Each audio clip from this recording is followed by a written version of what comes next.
Ya memang Ferrari masih bisa tersenyum usai Leclerc memenangi GP Austria.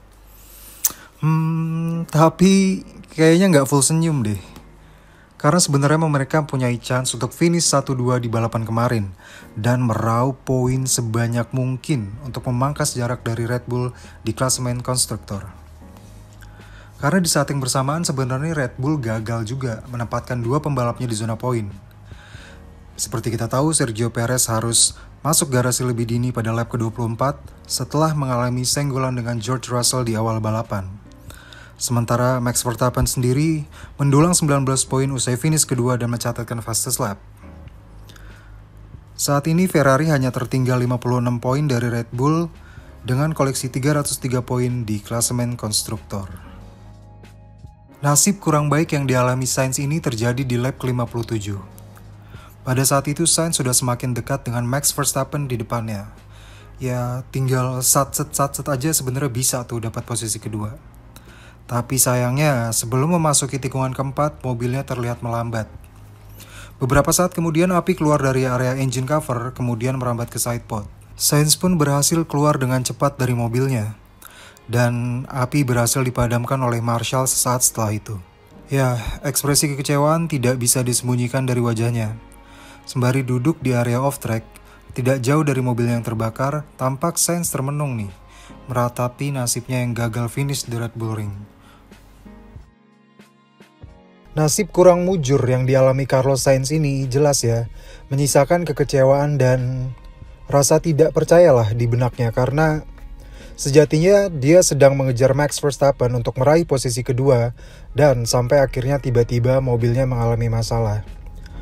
Karena ya itu tadi, Sainz sendiri yakin bahwa dia bisa meraih hasil yang bagus dan timnya bisa finish 1-2 di balapan kemarin.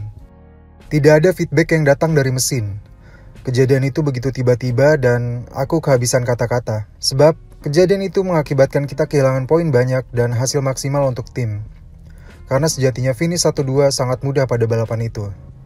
Ujar Carlos Sainz dilansir dari Racing News 365. Sainz pun menanggapi pertanyaan terkait seberapa parah kerusakan yang dialami pada mobilnya. Pembalap 27 tahun itu pun menyikapi dan mengakui bahwa sebenarnya itu adalah hal yang harus diamati oleh timnya. Karena ia melihat kobaran api yang begitu besar di bagian belakang mobil dan kerusakan yang disebabkan ini bisa dibilang cukup parah ya. Ada banyak api, banyak kerusakan tentunya. Yang mana hal tersebut tidak ideal dan itu sesuatu yang harus kami lihat. Kecepatan mobil pada hari Sabtu ada di sana dan degradasi ban pada mobil kami juga cukup rendah. Ya, saya akan mengambilnya dan membalikan halaman sesegera mungkin.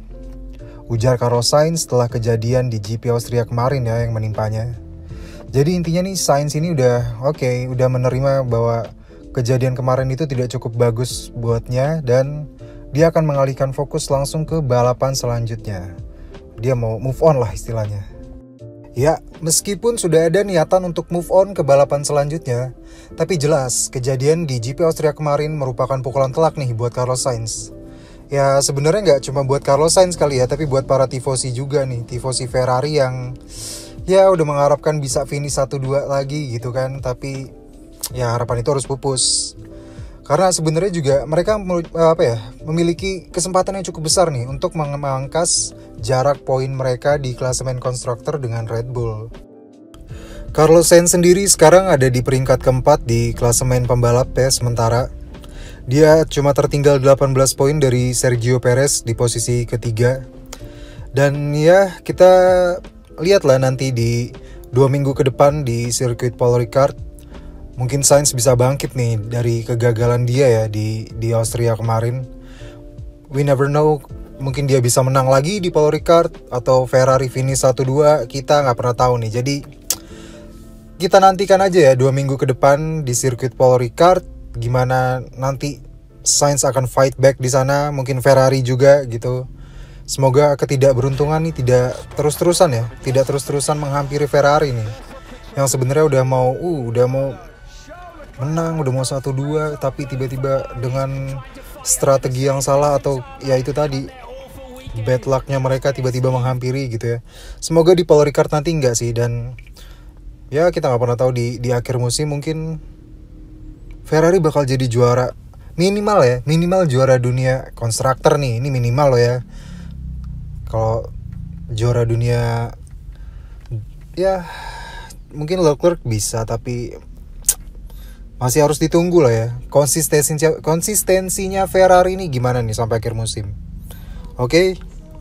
Ya, itu dulu video dari Indonesia Racing. Sampai bertemu di video selanjutnya.